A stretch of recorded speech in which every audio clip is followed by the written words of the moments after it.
بسم اللہ الرحمن الرحیم۔ شروع اللہ تعالیٰ کے بابرکت نام سے جو بڑا مہربان اور نہایت رحم فرمانے والا ہے۔ کل ہم نے ذکر کیا تھا حضرت فضیل بن عیاض کا۔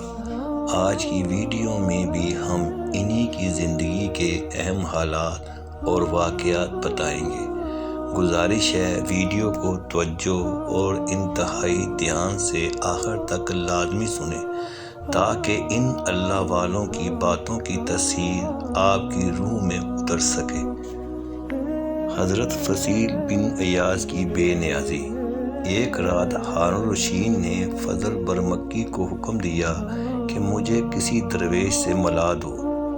چنانچہ وہ حضرت سفیان کی خدمت میں لے گیا اور دروازے پر دستک دی تو حضرت سفیان نے پوچھا کون ہے؟ تو فضل برمکی نے جواب دیا کہ امیر المومنین ہارون الرشید تشریف لائے ہیں۔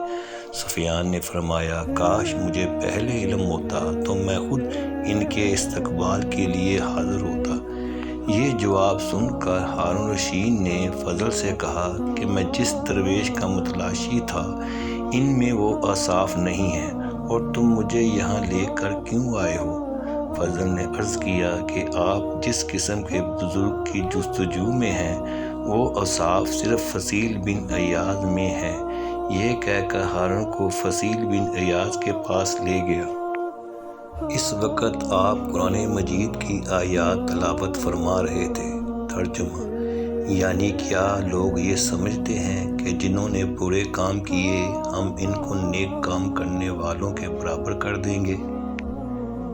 یہ سن کر ہارون نے کہا اس سے بڑھ کر کیا نصیحت ہوگی؟ پھر جب دروازے پر دستک دی تو فضیل بن عیاض نے پوچھا کون ہے؟ فضل برمکی نے کہا امیر المومنین تشریف لائے ہیں۔ آپ نے اندر سے ہی فرمایا کہ ان کو میرے پاس کیا کام اور مجھے ان سے کیا واسطہ؟ میری مشغولیت میں آپ دخل نہ دیں۔ لیکن فضل برمکی نے کہا کہ ارباب اختیار کی اطاعت فرض ہے تو آپ نے فرمایا مجھے اذیت نہ دو۔ پھر فضل برمکی نے کہا کہ آپ اندر آنے کی اجازت نہیں دیتے تو ہم بلا اجازت داخل ہو جائیں گے۔ آپ نے فرمایا کہ میں تو اجازت نہیں دیتا، ویسے بلا اجازت داخلے میں تم مختار ہو۔ اور جب دونوں اندر داخل ہوئے تو آپ نے شمع بجھا دی تاکہ ہارون کی شکل نہ دیکھ سکے۔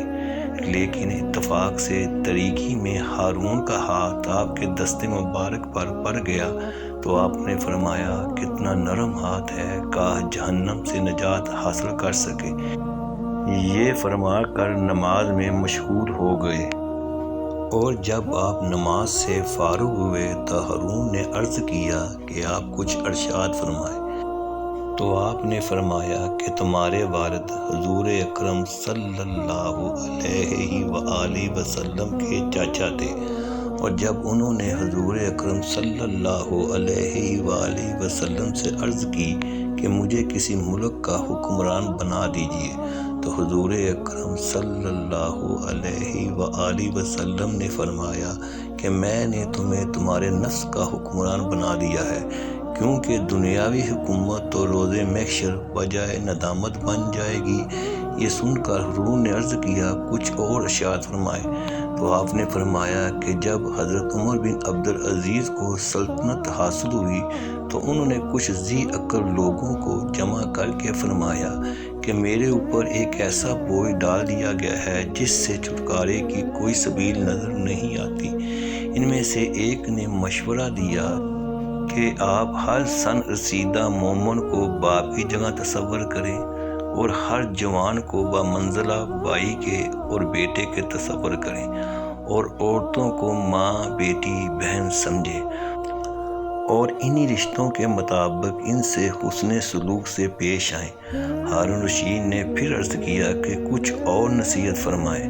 تو آپ نے فرمایا کہ پوری سلطنت کے باشندوں کو اپنی اولاد تصور کرو اور بزرگوں پر مہربانی کرو، چھوٹوں سے بھائیوں جیسا اولاد کی طرح پیش آئیں۔ پھر آپ نے فرمایا کہ مجھے خوف ہے کہیں تمہاری حسین و جمیل صورت جہنم کا ایندھن نہ بن جائے، کیونکہ محشر میں بہت سی حسین صورتوں کو نار جہنم میں جا کر حلیہ تبدیل ہو جائے گا اور بہت سے امیر اسیر ہو جائیں گے۔ اللہ سے خائف رہتے ہوئے محشر میں جواب دہی کے لیے ہمیشہ چوکس رہو، کیونکہ وہاں تم سے ایک ایک مسلمان کی باز پرس ہوگی، اور اگر تمہاری سلطنت میں ایک غریب عورت بھوکی سو گئی تو محشر میں تمہارے گریبان پکڑے گی۔ ہارون رشید یہ نصیحت سن کر غشی طاری ہو گئی اور فضل نے حضرت فضیل بن ایاز سے کہا، جناب بس کیجئے، آپ نے تو امیر المومنین کو نیم مردہ کر دیا ہے۔ حضرت فضیل نے فرمایا، اے حامان خاموش ہو جا، میں نے نہیں بلکہ تو نے اور تیری جماعت نے ہارون کو زندہ درگور کر دیا ہے۔ یہ سن کر ہارون پر مزید رقت طاری ہو گئی اور فضل سے کہا، مجھے فرعون تصور کرنے کی نسبت سے تجھے حامان کا خطاب دیا گیا ہے۔ پھر ہارون نے پوچھا کہ آپ کسی کے مقروض تو نہیں ہیں؟ فرمایا، بے شک اللہ تعالیٰ کا قرض دار ہوں اور اس کی ادائیگی میں صرف عطیات ہی سے ہو سکتی ہے، لیکن اس کی ادائیگی میرے بس سے باہر ہے، کیونکہ روز محشر میں میرے پاس کسی سوال کا جواب نہیں ہے۔ پھر ہارون نے کہا، دنیاوی قرض سے ہے؟ آپ نے فرمایا، اللہ تعالیٰ کی عطا کردہ نعمتیں ہی اتنی ہیں کہ مجھے قرض لینے کی ضرورت ہی نہیں ہے۔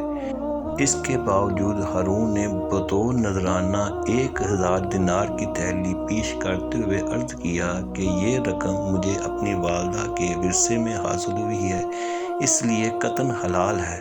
یہ سن کر آپ نے فرمایا، صد ہے میری تمام نصیحتیں بسود ہو کر رہ گئیں، کیونکہ تو نے ذرا سا بھی اثر قبول نہیں کیا۔ میں تمہیں دعوت نجات دے رہا ہوں، تم مجھے ہلاکت میں جھونک رہے ہو، کیونکہ مال مستحقین کو ملنا چاہیے، وہ تم غیر مستحقین میں تقسیم کر رہے ہو۔